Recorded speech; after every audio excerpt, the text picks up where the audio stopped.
Welcome to Airborne from AirVenture 2024 at Wittman Regional Airport in Oshkosh, Wisconsin. I'm your host, Holland Lee. Coming up on our program today, we have an update on the Samson Sky program. The newest flock of AbleFlight pilots honored in an Oshkosh ceremony. MagniX talks about aviation's future. Those stories and more coming up on this AirVenture 2024 special edition of Airborne Unlimited. First, let's get an update on the Samson Sky program. They flew the Samson Sky Switchblade earlier this year, and the data is yielding some exciting updates and modifications for the unique roadable airplane/flying car program. So what does the future look like right now for the development program, and how far into the future do you see your production vehicle?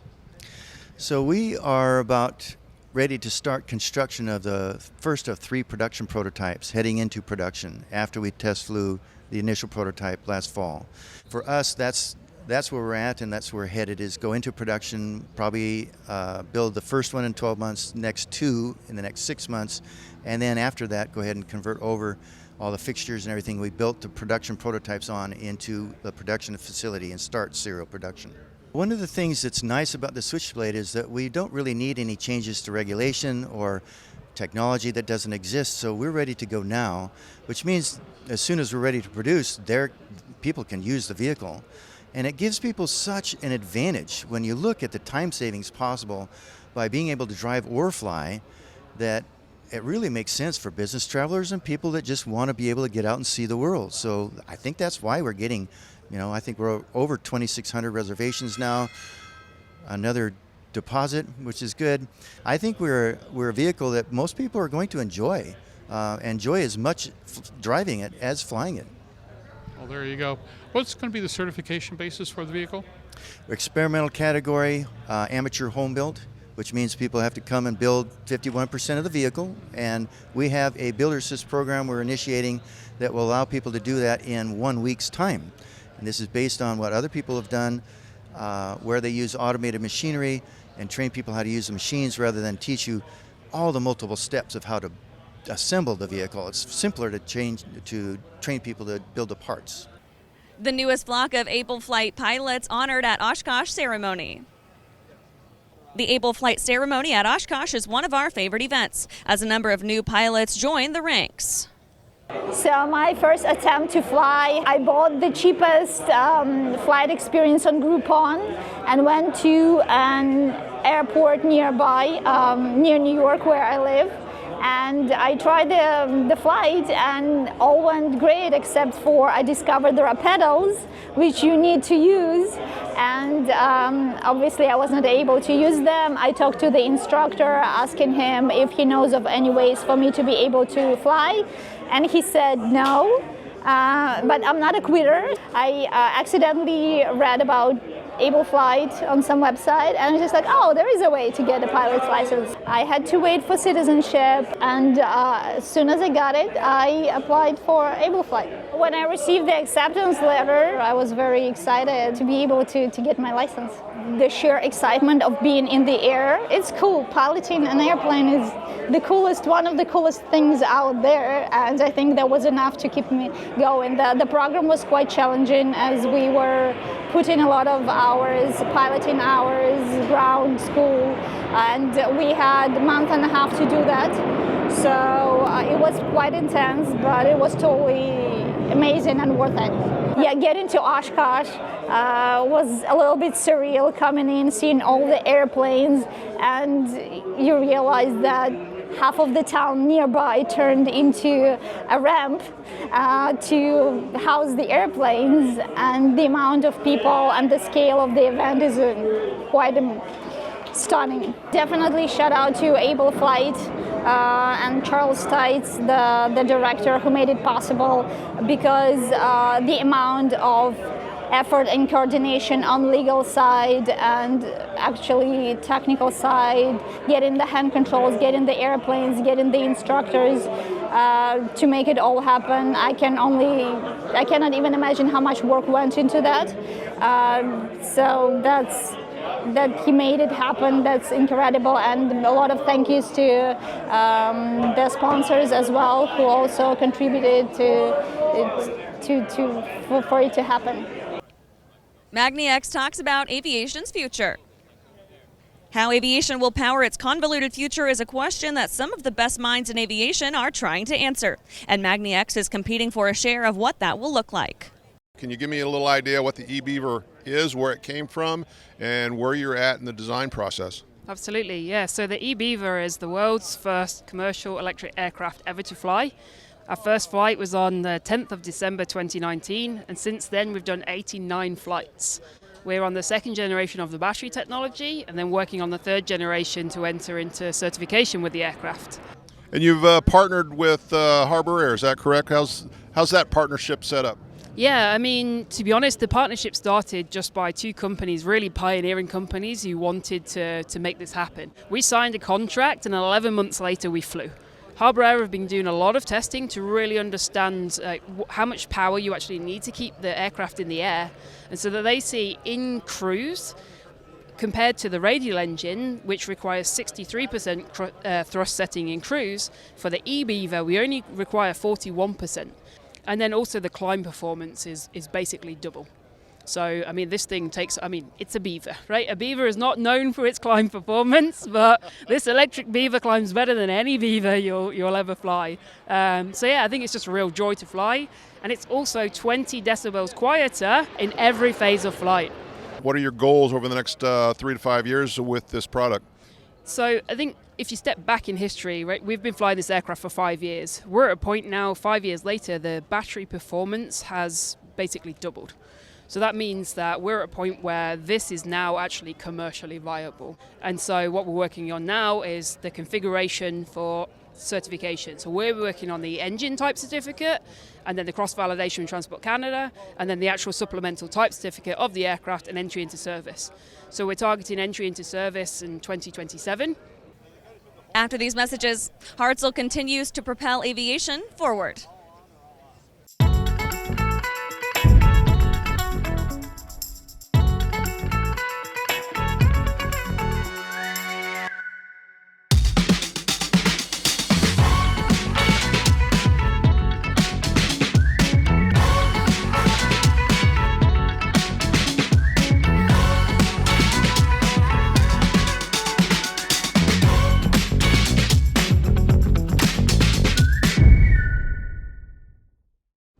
First of a new generation of the M-Class family. The M700 Fury. An aircraft worthy of the name, an indomitable force. The M700 Fury transcends traditional limits with more power, blistering performance, a finely appointed interior, and the luxury of what matters most. Time. Experience the Fury. Join the legacy. The legendary BD 4-seat program is building an exciting future for those who want a rugged 4-seat family flyer with a proven history. The SureWings program produces a complete kit and builder assist program that gives you everything you need to be flying a BD 4CS in record time. For conventional kit builders, BD Aviation has parts, partial kits, and full kits for the 190-mile-per-hour BD 4C that has logged thousands of hours. Visit SureWings.com and BDAviation.com for more details. EarthX is dedicated to producing the highest quality, most reliable, and best performing lithium batteries in the world, and is passionate to bring this battery technology to the certified and experimental aircraft market. EarthX batteries are lighter weight and provide more power over outdated lead-acid batteries. They also have double the lifespan, recharge in minutes, and have a much lower self-discharge rate, so they remain charged longer. Find your battery at earthxbatteries.com. Welcome back to AirVenture 2024. If you've seen something especially cool around Oshkosh today, please let us know by tagging Osh24Cool on your social posts. We'd love to check it out. Hartzell continues to propel aviation forward. Well, I'll start with literally the biggest thing, which is this really cool propeller that we've been working on with Wipair. And they just were granted their STC about a week and a half ago for the 4-blade Yukon propeller that's able to be installed across the Caravan series, so the -114, -140 engines. And we're really excited about it. It's a great performer. It's a 110-inch carbon fiber propeller. It's about 20 pounds lighter than the other options out there on the Caravan, and it's got 25% better low-end performance on takeoff roll. So they've sold 20 of them already, and a couple more already this week. You know, we're making big investments. So one of the things that we had talked about already was a 150,000-foot warehouse next door to our main facility in Piqua. We just purchased, and we're in the process of retrofitting to be the new home of our composite blade manufacturing, as well as the home of our factory service center. So we're really giving both of those businesses and operations a bigger footprint to continue to grow and serve the customers, both in general aviation on the carbon composite blade side, as well as this emerging advanced air mobility market, where we're making some big investments with OEMs and some of these design and development houses to bring our technology onto those platforms. You're on some exciting aircraft. We are, and we're in an exciting industry, and it's really great to be here at Oshkosh again, where this week we're offering 15% off on all of our top prop catalog, or any of our portfolio of STC products. We're offering 15% off if you order this week, and that actually is running all the way through Labor Day. And then we're also offering a discount for our kit build customers and our kit planes catalog. VerdeGo is working hard on the next generation of power and propulsion technologies, and we checked in for a progress report. This year we brought the VH4T, which is sitting here right behind us. So this is a hybrid power plant. It's kind of the replacement for a battery for very energetic applications. So this is based on a turbine engine, and so it has a very high power to weight ratio. And so this particular engine is well suited for the newer type of vehicles that you see that use electricity as their primary way of flying. That are mixes between an airplane and a helicopter is the best example, but need a lot of energy on board, energy beyond what a battery can provide. So from a power standpoint, what are you getting out of this engine right now? So this engine is 400 kilowatts, so it's about 500 horsepower, and that's DC electricity at 800 volts. Well, the pluses are that it's much lighter. So if you look at batteries and compare that to liquid fuels, batteries are 70 some odd times heavier than a liquid fuel. Now, an electric airplane is very efficient, so comparing more apples to apples, it's still about 25 times heavier. And so as the way that you store energy, this is much lighter, even though you have a big base engine to it. It's much lighter than a battery, so it gives you significantly more range and endurance, probably. There may be people that are looking at military missions in this case, and so the availability of fuel, obviously this runs on Jet A or SAF, but you have the ability to go back out and return on the same tank of gas, where you might not be able to do that in a battery electric aircraft. And so these are the people that are looking for performance overall. So they need to be an electric airplane for some reason. Maybe it's distributed electric propulsion, but they also need to have 300 or 400 or 500 nautical miles of range behind that a battery may not be able to provide at this time. And who's your major partner as far as the turbine engine itself? We're working with RTX, so RTX is one of our primary investors, so we look at their whole suite of engines, and Pratt Canada, which is this particular engine, falls in that suite, and we're really happy to work with them. The Italian Frecce Tricolori stopped by AirVenture. The huge formation skills of the Italian Frecce Tricolori were on display at AirVenture for a few minutes as they visited the wilds of Wittman Field.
Coming up after the break, part 2 of our annual interview with Jack Pelton.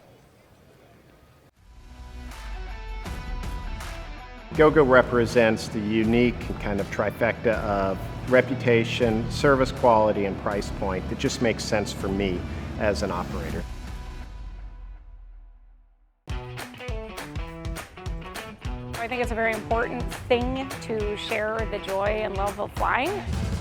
Our customers fly to remote places. They use our products to go places that are difficult to get to. Hartzell's been an excellent partner for Whip Air, just in terms of your product support, as well as keeping an eye on the market and developing new products that meet demands.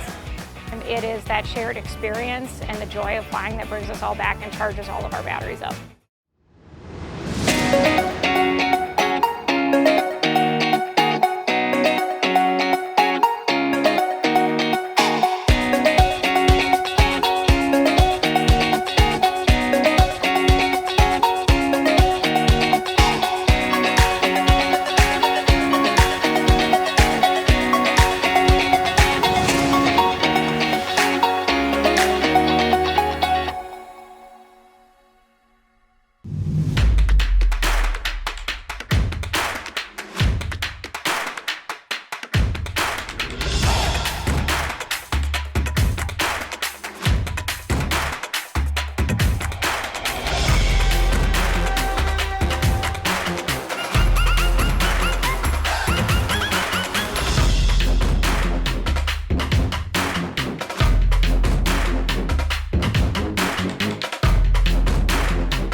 Welcome back. In part 2 of our annual interview with Jack Pelton, we talk all things MOSAIC. It's the elephant in the room. What's happening with MOSAIC? When will it be official? And what does it mean for the future? We are at a fascinating precipice, if you will, in the sport aviation arena, where everybody breathlessly anticipates MOSAIC and the pseudo-revolution that we're all expecting once we start freeing ourselves more and more of a bureaucratic environment and become a more self-sufficient industry. This week, I think there's going to be a lot of great, better understanding of what MOSAIC is going to do. And we're referring to it as Light Sport or LSA 2.0. As I dig more into it to get ready for the event, I am even blown away as to what has happened and where this is going. If you look at the statistics of all of the registered airplanes that are single-engine piston today, not even including home builds, we could have 60% of the fleet being operated under light sport. 60% would qualify.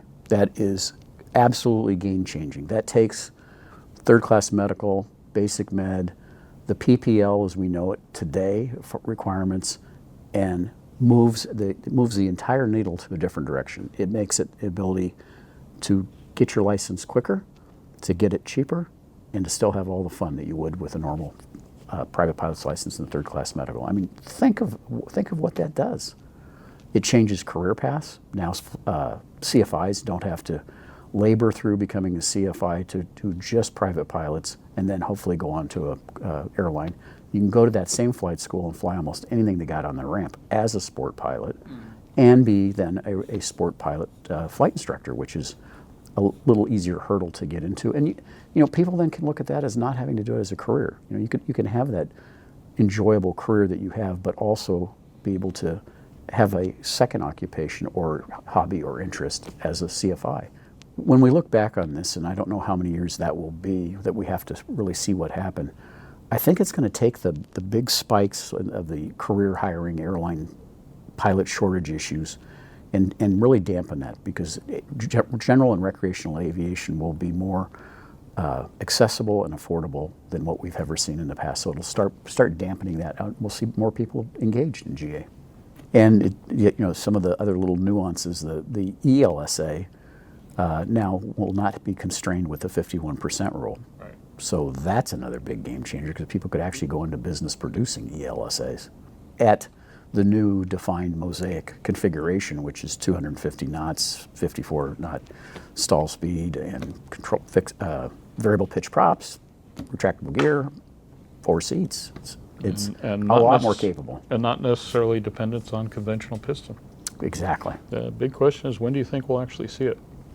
I think definitely in the first half of 25. I don't know where that placement would be. We do know that it could have been ready this year, but there's a funny little thing that goes on in the government relative to when there's a presidential election.